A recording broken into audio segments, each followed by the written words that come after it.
Welcome to Husband Talking. Explore riveting tales of infidelity with us. Please subscribe and like to stay updated. Let's begin. The note left for me read, Tom, I'm moving out for a while. For how long, I don't know. You're not guilty of anything. I just met someone. Please don't try to find me or contact me.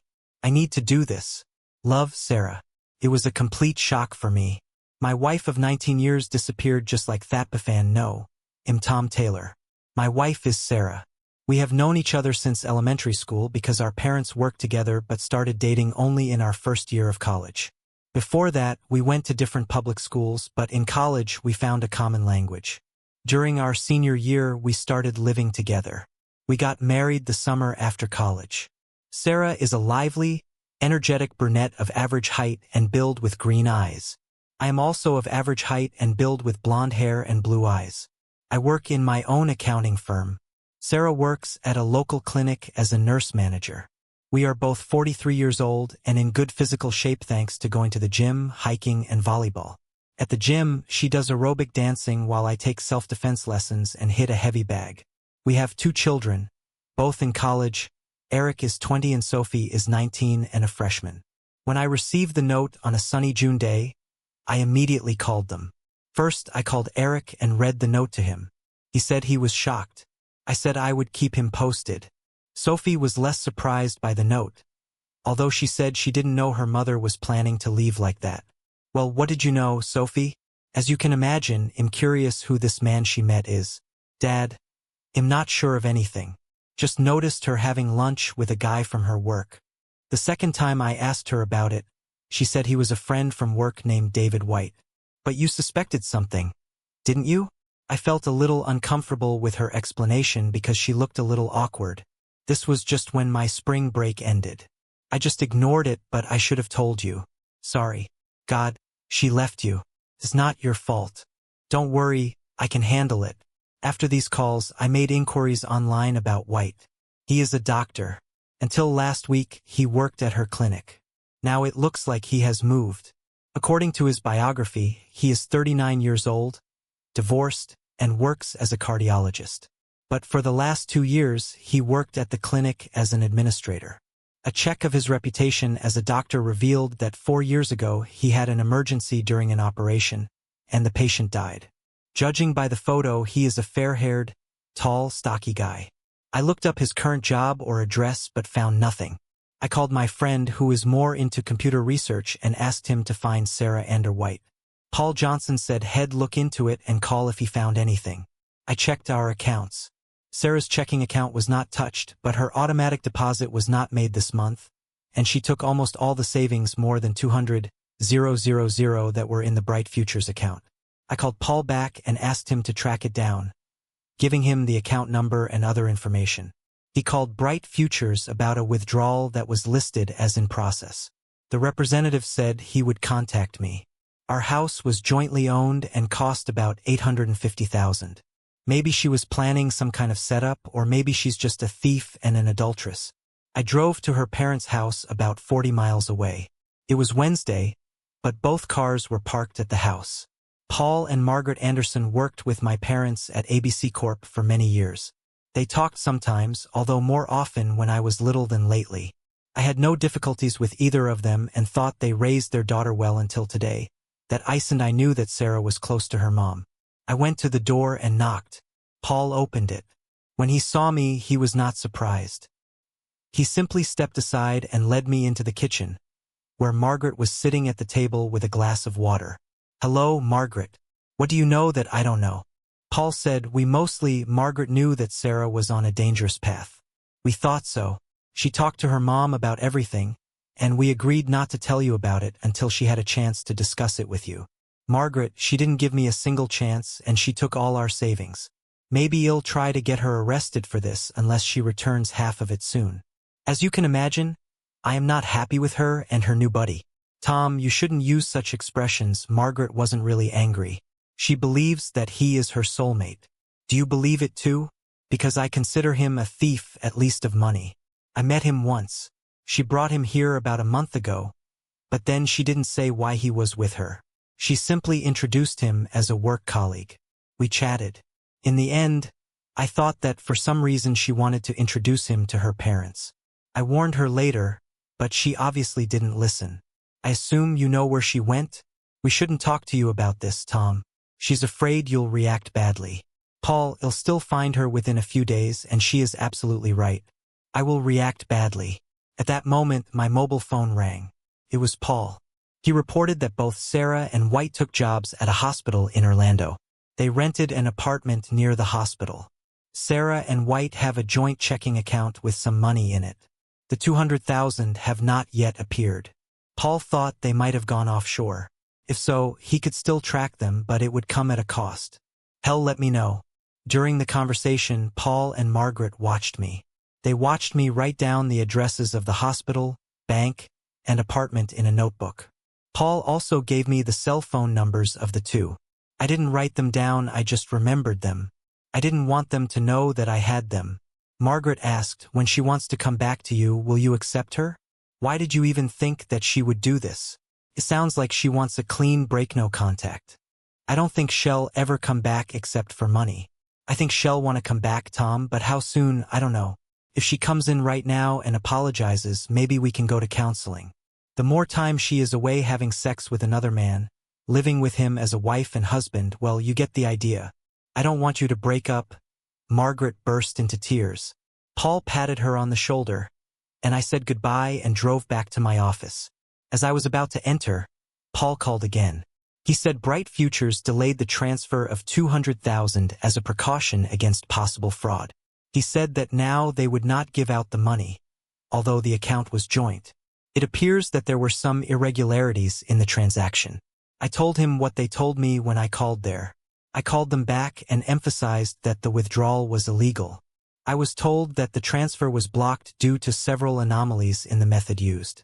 I asked someone in my office to urgently issue a TRO against Bright Futures, as well as White and Sarah. He spent about an hour on this. I then sent it electronically. This should stop the theft for a while. A TRO is a temporary injunction that is usually accompanied by an application for a permanent injunction. I called my family in Nevada, where they were living in retirement, and reported what happened. They were very surprised and full of sympathy. Then I sat down and thought about what else I could do and, moreover, what I want to do.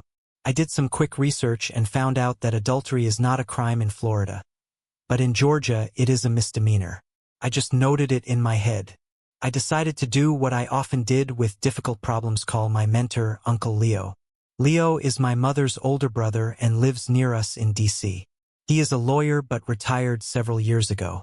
In fact, he is a lobbyist, but for me, he was a source of guidance not so much in the field of law as in life itself. I asked if I could pay him a visit. We agreed on dinner. He'll pick up some fancy pizza and beer and bring it to his house. While I was waiting, I called a private investigator I knew. I asked him to find out how long Sarah had been intimate with White. This may have gone on for some time, who knows? I tried to think if I had noticed anything about Sarah lately that might make me wary. I have just completed a long and difficult trial that lasted 4 months. We had a favorable verdict and negotiated how much it should be reduced. Perhaps while I was on this case, I didn't pay much attention to Sarah for 6 months or so, including preparation.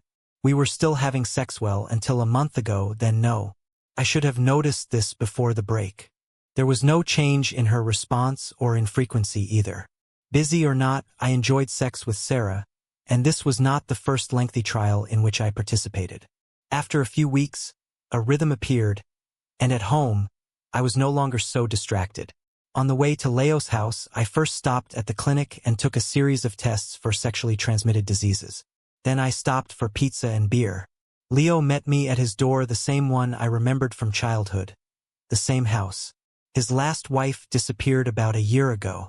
For 40 years, he was married to a wonderful woman, Ellen, but she fell ill with pneumonia and died 6 years ago. Since then, he has had several women, but none of them lasted long. Today, there was no one there except himself. What could bring such a busy lawyer to such a remote place? I told him, showed him the note, and let him know what I had done. It's clear. It doesn't look like her. I want you to sit here for a while. Just think about your life with her, what it was like. They'll get you something to drink. They'll be back in a while. I did what he asked. I thought about all the good things we had with her. We laughed, raised children, had sex, and communicated. We did everything together as a couple. I found myself silently crying as I took it in. She was the only person in my life for over 20 years. Of course, we had children, but for me, she was the only one I loved and trusted the most. My tears flowed as I remembered our Levesno, our lives together. Now she's gone poof. How could she do this to me? I finished sobbing into my sleeve. Leo came back with 2 drinks and a bottle of whiskey and just let me cry. I poured it into glasses. I looked up at him as he knocked over his and did the same. A good thing it distracted me. I looked up at him. You're so damn smart, thank you. Do you want her back? I want my old life back, but it seems impossible. I don't know if I want her back. She might do it again if I even survive this time. I think you need time to get over everything. You may need help to do this. I just did the most obvious thing. I allowed you to release the pain, some of it, but you need more help than I can give. I don't have a very good track record after Ellen anyway. Well, you still have sex. Yeah, but that's not enough. When you already have everything. Then we had a 2-hour conversation about what our marriages were like. We went back and forth. There were tears in his eyes too. But Ellen will never return. Sarah? Hard to say. I was beginning to realize that I might not be able to be with her anymore. When we finished the marathon session, I was overcome with a feeling of righteous anger so strong that I thought I was going to fall. I stood up and staggered out into the street. I started punching and kicking an old heavy bag that he had hung on a tree in the backyard. I was in a furious rage, more intense than ever before. Everything was directed at Sarah. I hit her in the face, kicked her in the body. Expletive, absolute, insensitive, evil expletive. Leo watched from the porch. He later told me that he almost dialed 911. Finally, just before he was about to call, the pair fell from the tree, and one of my kicks sent it flying through the fence with the neighbors. I fell to the ground, sobbing. Leo helped me into the house and calmed me down as best he could. Either way, I was exhausted wet noodles. I was in good shape but far exceeded my capabilities. After some time, I don't know how Mush laid me on the sofa and covered me with an oriental robe. I slept all night. This morning I woke up to the smell of bacon and coffee. I rolled off the couch and stood up unsteadily, but I pulled myself together, being damn hungry. We ate bacon, eggs, and toast. After that, I headed to the shower. I shed the clothes I was wearing and put on the tracksuit Leo had lent me. I shaved, shampooed, and generally restored myself. My hands were red and swollen. I put antiseptic on them and bandaged them. Sarah was a nurse and taught me how to do this. My whole body hurts. There was a cut above my right eye. I used the butterfly patch and looked like I had been in a brutal fight and lost. About 24 hours have passed since I read the note. Leo wrote down the name of the marriage counselor he used, Anna Moore. He said that he believed that she would help me get myself in order. Said that marriage counseling does not have to involve both parties. I took the card, drove home, got dressed for work, and entered the office building. The staff noticed my shabby appearance. Their eyebrows rose.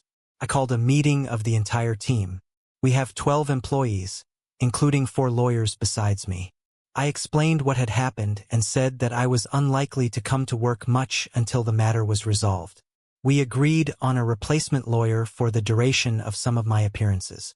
I sat in my office and miracle of miracles did some work, had lunch at the office, and worked hard all day. At 5:30, I left and went home. Sarah took clothes and other belongings, but most of her personal belongings were still there. I went to Lowe's and bought boxes and tape, and then systematically packed all of her things into those boxes: clothes, books, photo albums, shoes, everything. I put it all in the garage. Sarah's car wasn't there, so there was plenty of room. I called Paul and told him that Sarah had taken her car. Then I went around and collected all the photographs of Sarah from all places in the house. I threw them all into the trash bag, frames and all. I sat and thought about the state of affairs. I cooked food in the microwave and went to bed. But when I was about to fall asleep, it occurred to me to check our home computer and her mobile phone, which was in the charger. There was her email on the computer, which got me nowhere. The phone had calls from a number in Florida dating back approximately 6 weeks to today. There were also several text messages addressed to White, aka David. These messages set up lunch dates and pre-work meetings, nothing too incriminating. I went to bed. On Friday, I went to work again. It worked for me the day before, it worked now too. After lunch, a private investigator called. He said that he was located in a lunch place where women from Sarah's department often lunch. He just listened. It is not surprising that the disappearance of the boss and the handsome doctor has become a huge topic of discussion. Both were the subject of intense speculation even before their disappearance.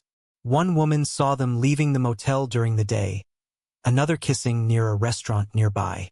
In general, the staff was convinced that they were lovers. The private investigator found rental documents for motel rooms in the weeks leading up to Sarah's departure. She rented a room for half a day 3 times, paid in cash. There are copies of receipts. There were car numbers, twice hers, one not hers. I decided it was worth taking a look at White's finances. Why didn't he pay his share? So I called Paul again. It took him about 2 hours to determine that about 7 months before they moved, White was facing serious financial difficulties. He has mortgage, car, and credit card debt. After the divorce, the clinic collected arrears from his salary. He didn't pay child support. It occurred to me that on his part it might all be about money, 200,000 to be exact. It made me feel sorry for Sarah about 10 seconds. I then punched a nearby office chair, knocking it over and sending it flying across the office. My assistant poked her head through the door to see what the noise was. I had to apologize to her. I called and made an appointment with a marriage counselor. Then I walked down the hall to the family law firm's office and asked to see Christine Palmer. Christine was the best divorce lawyer in the area. It turned out that she could see me and immediately took me to her office. I explained the whole situation to her. I found out that the trial was scheduled for next Monday and that Sarah received the summons at her job in Orlando. I didn't need Christine, for the Izumi company could do this too. I asked her about what might happen in a divorce. She took some financial data and spent some time on the computer. She doesn't seem to be doing all that well because of the prenuptial agreement.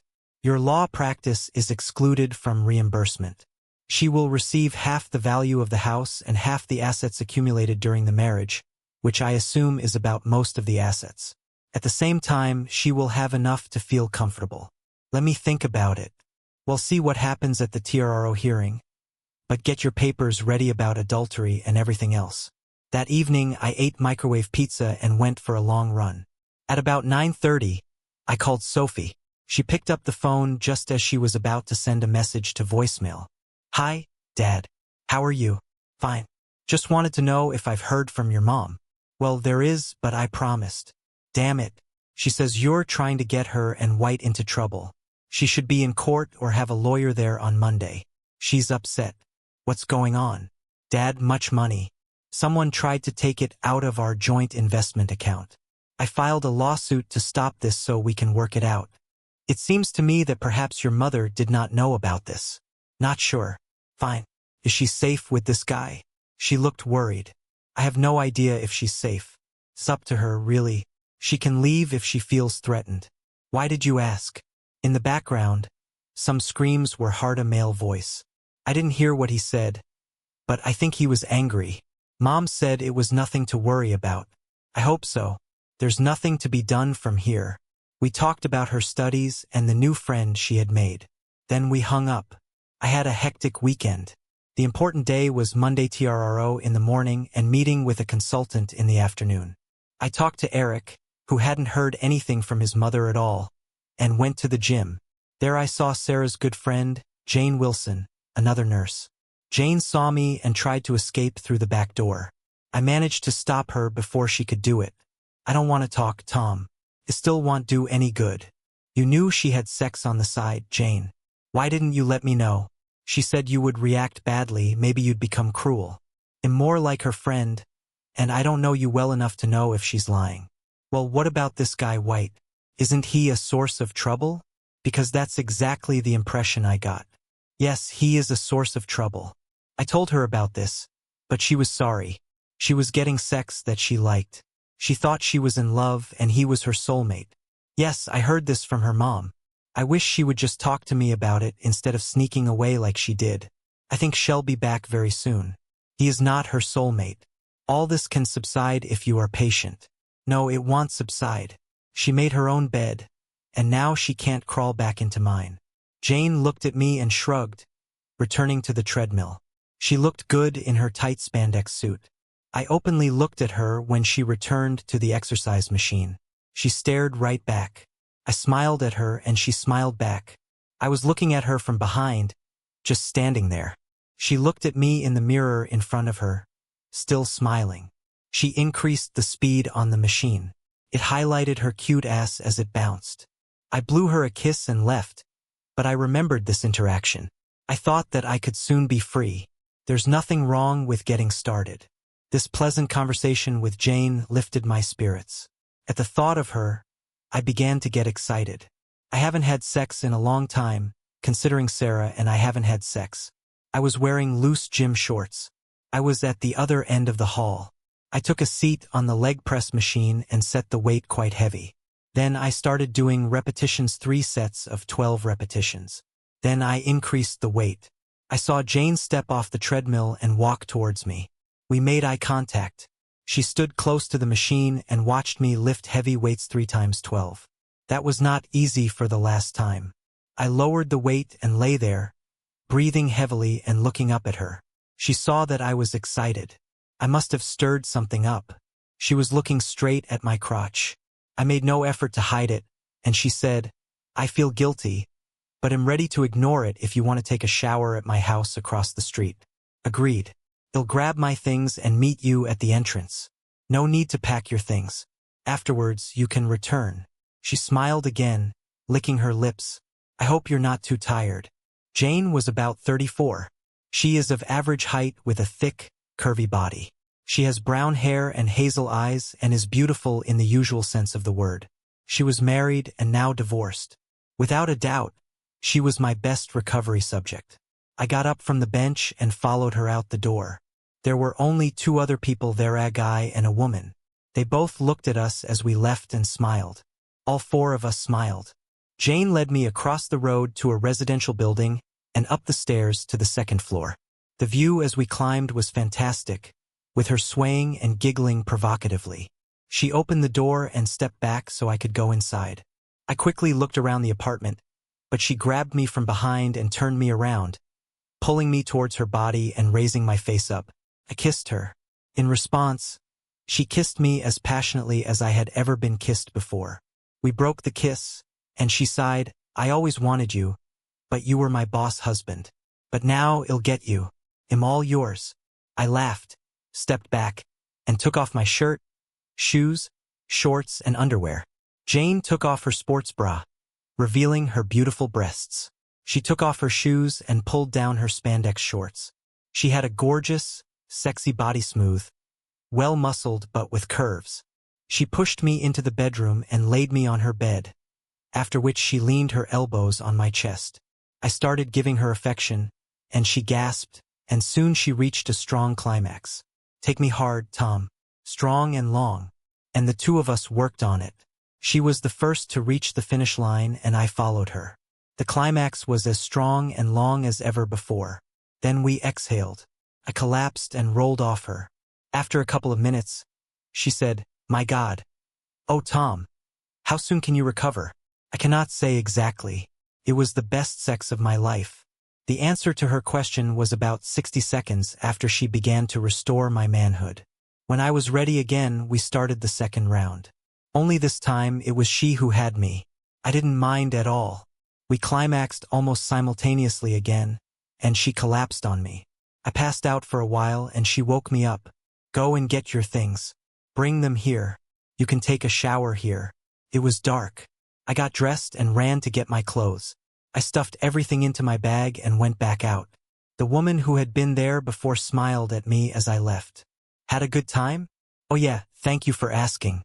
When I returned to Jane, she had already taken a shower. I accepted it too and put on another pair of sports shorts that were in my bag, that was all. She was wearing a terry robe. I knew I would take it off her later. "We will need food and beer." She opened the refrigerator and took out 2 bottles of light ale.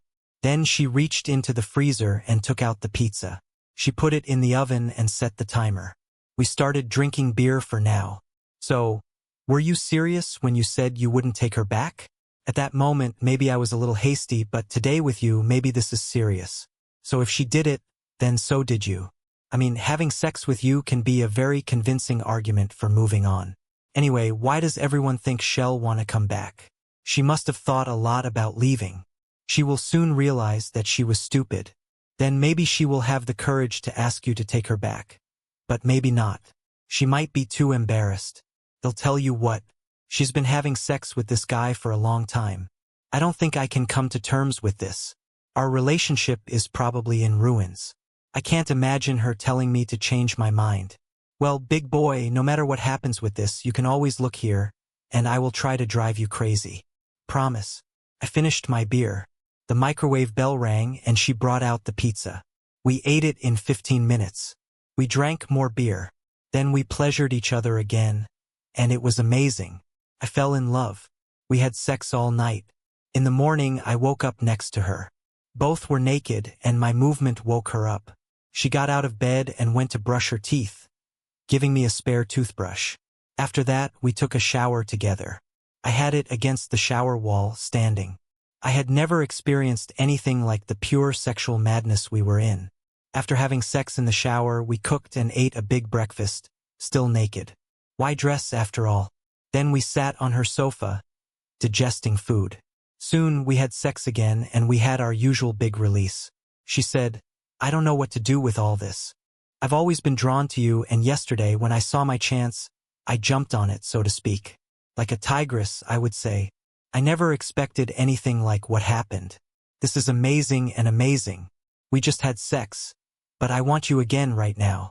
She laughed at the expression on my face. Don't worry. I know you may need time. Maybe. I didn't know how long it would take me. It was like an experiment, 10 minutes, 20. We needed answers. She said, I'm trying to understand what it's all about. She looked at my groin. I was ready again. You like a machine. Can we talk after the new round? Yes. 20 minutes later, she went to the bathroom. Maybe we should get dressed.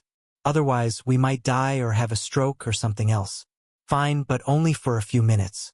I put on my gym shorts and t-shirt. She put on a dress. However, I was well aware of what was underneath the dress and what can I do about it.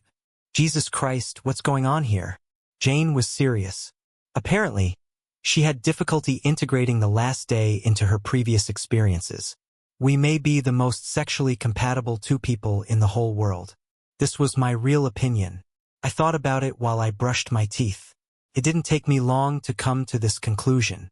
I read about sex, discussed it with my friends, even read some of Dan Savage's sex advice columns and a few others, but I have never heard of anything like what happened between me and Jane. It seemed like we were in uncharted waters. How long will it be going on, and if so, will we be able to survive? Jane smiled when I said this, but her words made sense. We don't know the answers to these questions, Jane. There's only one way to find out. I think we should move to my place so I can change and check my email.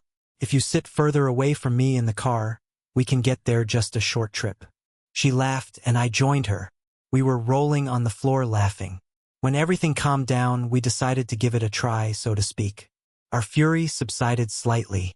We got dressed and went to my house. As far as I knew, she had never been inside and began to look around.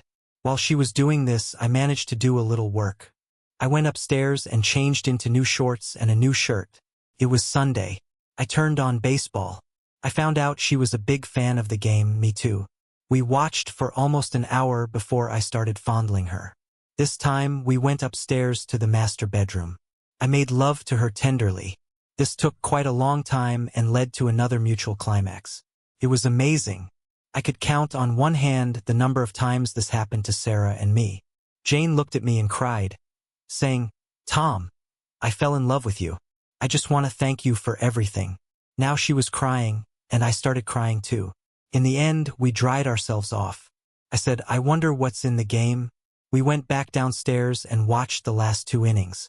She actually knew a lot about the game and knew when the home team guys would try to steal the ball or make a hit and run.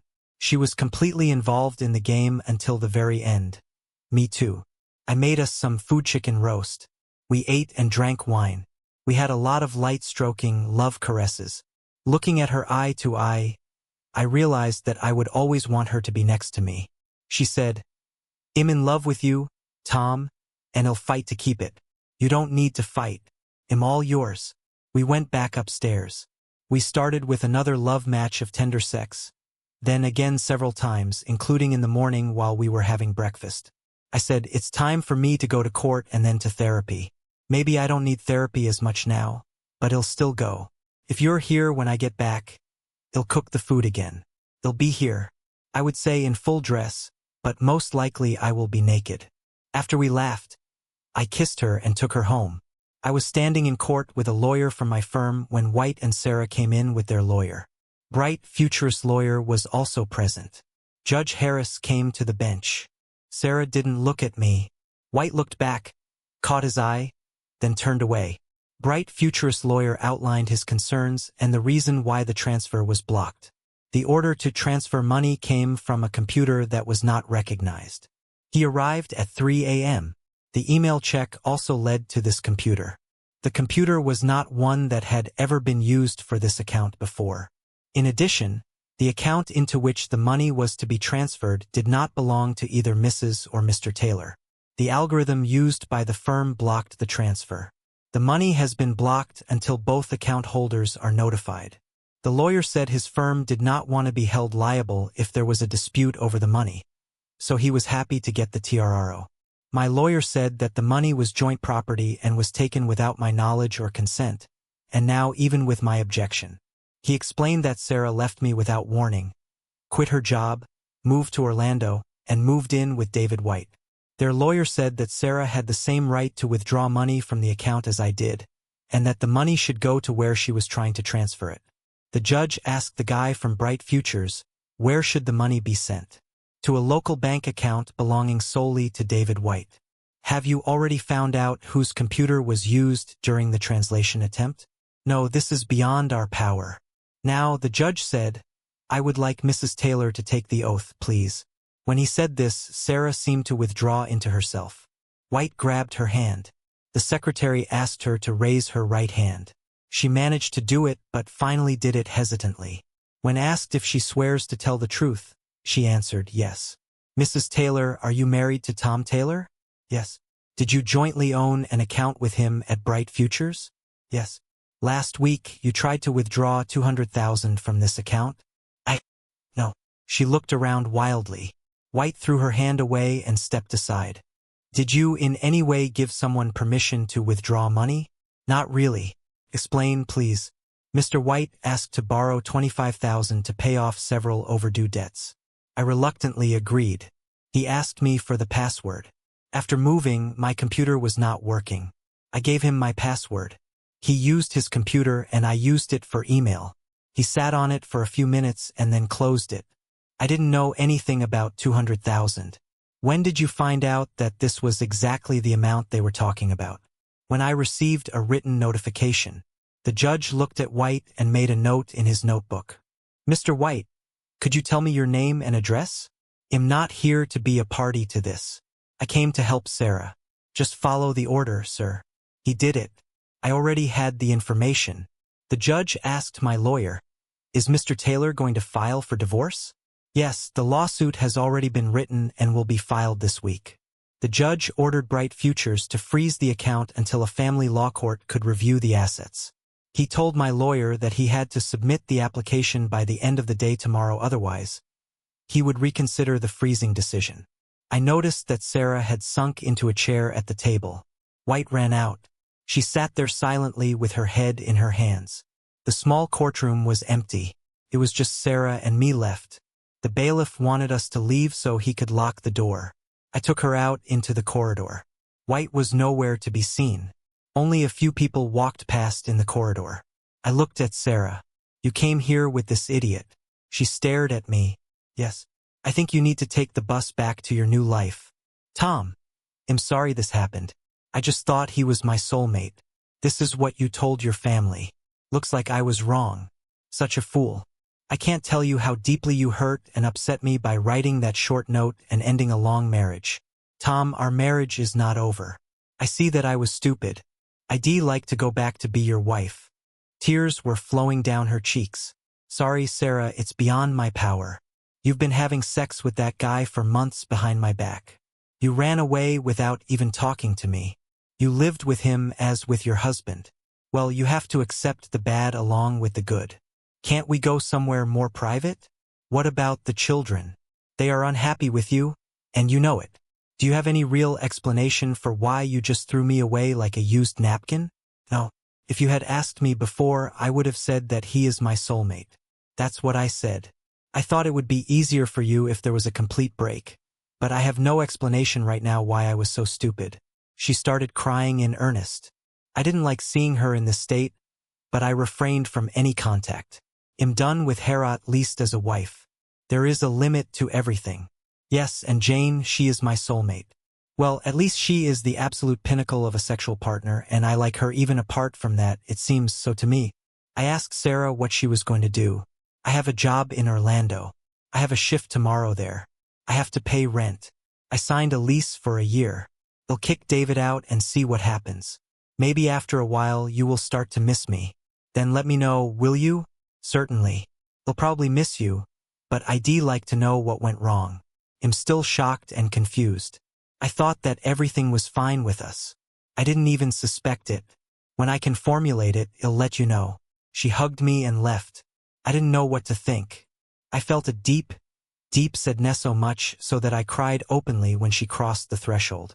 But underneath the sadness, I had a knot of anger twisting my insides. I decided that a session with a therapist was essential and went to an appointment that afternoon after lunch at Subway, a hot tuna sandwich with a layer of melted cheese. Anna Moore, a marriage counselor, emphasized that she is not a therapist. She mainly deals with troubled marriages and their consequences if necessary. At first glance, she was a gray-haired grandmother, but as she crossed the office to shake my hand, she moved with athletic grace, and her smile was sunny and sincere. I liked her right away. What brings you here, Mr. Taylor? Please call me Tom. My wife suddenly left me. She left a short note and moved to Orlando to be with her new man. Before that, she had sex with him for about a month. It's clear. And how did you react? I explained that I had been completely busy at first, then talked about the session with Leo and the subsequent sessions with the heavy bag. I said I was heartbroken, and then I got angry. Now I thought I had both at the same time. I think that you quickly went through several stages which change when marriages end: depression, sadness, anger. Usually they can alternate for quite a long time. How are you feeling now? Well, I'm confused. I was at the gym lifting weights. It was venting anger, I guess. There was a pretty nurse there, Jane Wilson, whom I knew through Sarah. If you can believe it, I cornered her and asked her what Sarah was doing at work with the idiot doctor. She didn't want to tell, but still, she told something. Then I noticed her in spandex on the treadmill. There was a mirror there. She saw me staring at her. She looked at me like that, and I stared back. The next thing I remember is that we are in her apartment across the street having sex, and I've never done this before. We just didn't leave each other's side all night and the next day. This has been going on for several days now. I had a hard time making it to today's court hearing. Anna Moore looked shocked at first, but then she started smiling. I already said how much I love her smile. So, you are at least sexually attracted to Jane Wilson, the nurse? Now she was almost laughing. There was a sparkle in her eyes. She asked, how did she get this name, Wilsona man's name, and became a nurse? I'm ashamed to say, but I didn't ask her about it. When we have time to talk, I'll ask. So far, we haven't talked much. I'm tempted to ask for details, but no, it would be inappropriate. She tilted her head in a certain way. We sat on two chairs on opposite sides of the table. She crossed her legs and smiled. I started to react. This woman harassed me, and she looked completely different from the grandmother I saw for the first time. I suspected something was wrong and said, it seems to me that you are showing me something, some way to show me what I experienced. I don't know how else to express this. Well, she changed her expression, looking at least surprised and, so to speak, impressed, and then said, amazing insight on your part, especially for a man. You got the point right away.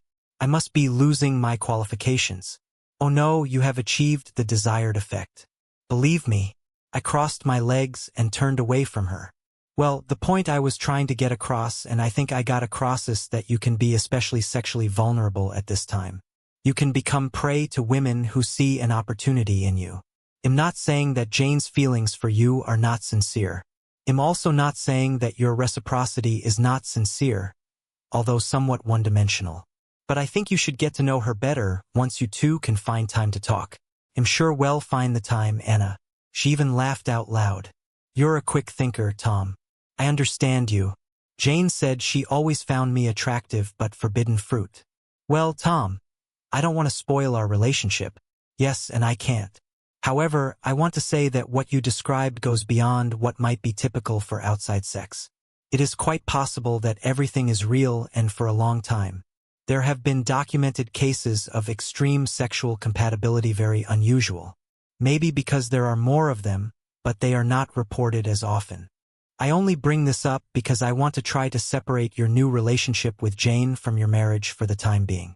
Why? Isn't a new relationship part of my choice? Yes, they are.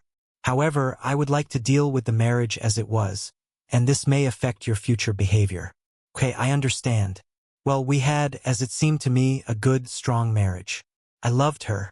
I thought that she loved me too. We raised our children and did not argue often.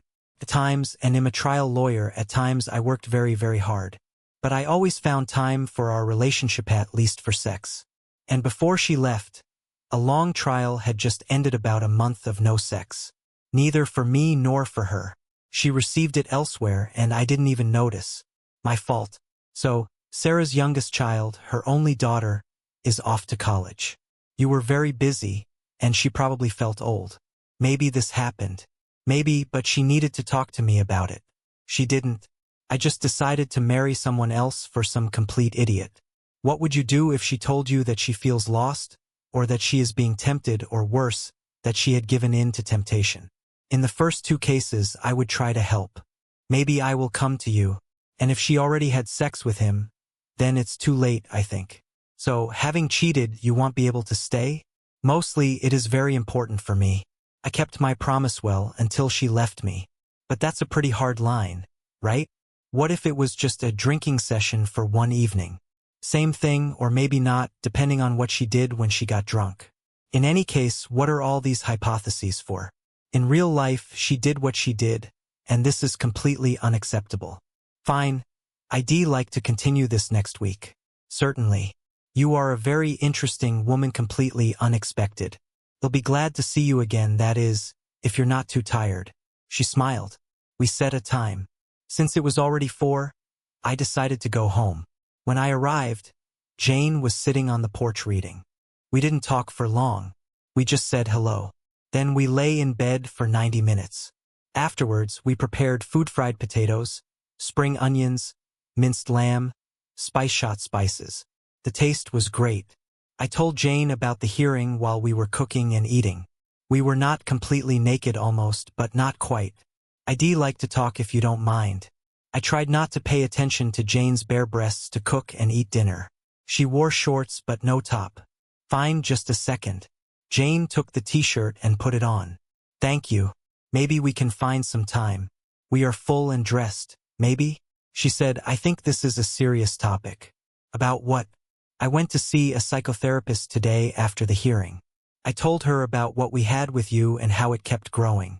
She called it sexual hypercompatibility. I think this means that we are sexually obsessed with each other. She said this could be a recovery for me, but she doesn't really think so. She said that sex during recovery is not like what I described. I admit I was curious about how we can just keep going like this. I'm sure, absolutely sure, that if you took off your shorts, I'd be on my knees in no time. This is strange. I need to make a decision about Sarah, the divorce, all of this. She returned to Orlando but not to the guy. She said that she had rent and work. This was after I told her it was over between us. Sounds like she might be looking in Orlando for something. Don't know. I can only say that if what we have is real, I will not give it up. But it hasn't been that long since I was in a so-called happy marriage. I'm disoriented. Before I make any permanent decisions, I want to get to know you in a non-biblical way. Sounds like a plan. What would you like to know? Jane talked about her suburban upbringing, college and relationships there. They broke up after college. She graduated as a nurse, got a job here, met and married a doctor. He was a gynecologist. I was happy with our life, but he cheated on me. He got involved with a woman from our area and wasn't careful enough. I found out about this and told him. He apologized and asked for forgiveness. I decided to save the marriage. This was a mistake. About a year later, he started doing it again. I received a good amount in the divorce. He moved his practice to New York. I haven't seen him since then. 5 years have passed. I had several short-term relationships, and last year, I had a friend with benefits until he moved to Thailand. Are you thinking about going abroad? No. And when we met at the gym, how much time had passed since then? Almost a month, and it wasn't very good. I do have a vibrator, though. Well, now you have me. I leaned over and kissed her. I didn't want to interrupt the conversation, but he interrupted himself. Later in bed, we continued it. She asked about me, and I gave her a fairly complete account of my life so far. She knew quite a lot about the last few years, so I focused on earlier events. And we actually fell asleep. I think the body can only handle so much. Over the next few days, our sex marathon resumed, but at a slightly reduced level. I came to Anna more again. She asked about a new relationship. I said that sex is great but not so constant. He also said that Jane loves baseball and knows a lot about it. Described our stories about our former life. Said I thought it would take a long time to really get to know Jane, but also said that he would like to try. We then discussed my marriage in more detail. Anna said that I would also need time to deal with my emotional reaction to what had happened. She then asked me about my feelings for Dr. White. I realized that I hadn't been paying him that much attention. When he did this, he got angry. My feelings can be expressed in 3 words drawn and quartered. She smiled. I always like this phrase, but it's so barbaric. But this is how I feel now. As a concept, drawn and quartered has a certain appeal. I believe it was done with a living person to begin with. Oh yes, now I'm wondering how you know so much about this. We're not talking about me. I am an ordinary person with emotions that have nothing to do with it. She was still smiling. You know, if it weren't for Jane, I would have asked you out on a date. I understand that you did this on purpose as a demonstration, but it was extremely effective, just to let you know. Actually, I believe you did. Yes, I've always had talent. If I didn't see you as a patient, I could use it on you, but now it is prohibited. We finished our session, but I signed up 2 weeks later. I asked Sarah to file for divorce. She had a lawyer, and the divorce went smoothly because there were no minor children. Took about 7 months. Sarah was still in Orlando.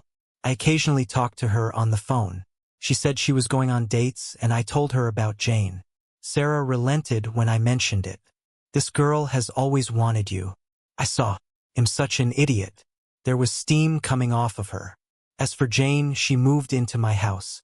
I bought Sarah's share. Our sexual compatibility has returned to normal. I told her I loved her and wanted our relationship to continue. You don't need marriage. I've already been burned. Jane didn't have children, but she wanted them at least one. We discussed this. She is 39. I treated all this as if inhibited. One day she told me that she had stopped taking her pills.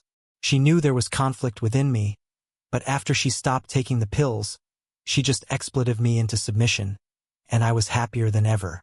When she announced that she was pregnant, I knew she was pregnant, and that made sex even more exciting for both me and her. I would never have believed that this was possible. A few days after Jane and I tied the knot in the office of a judge I knew well, our daughter Linda was born. Her parents, my children, everyone was there. Sarah married again to a pediatrician from Orlando, whom she met at a convention in Houston. Like this, I hope she's happy. She made a stupid mistake, and I still blame her for it, but everything turned out very well for me. How can I carry resentment inside me? Well, maybe a little. As for White, I didn't do anything to him. He did everything himself. I understand he went bankrupt, had his license to practice revoked, and is working at a gas station in Tampa, Florida. Jane and I have 2 children, Linda and Steve, in honor of her father. A great guy. The compatibility never ended until now, and now I believe it never will. Thanks for watching. Do you think Tom made the right choice by moving on with Jane? Or should he have given Sarah another chance? Let us know in the comments below. Don't forget to like, subscribe, and hit the notification bell for more stories like this. See you next time.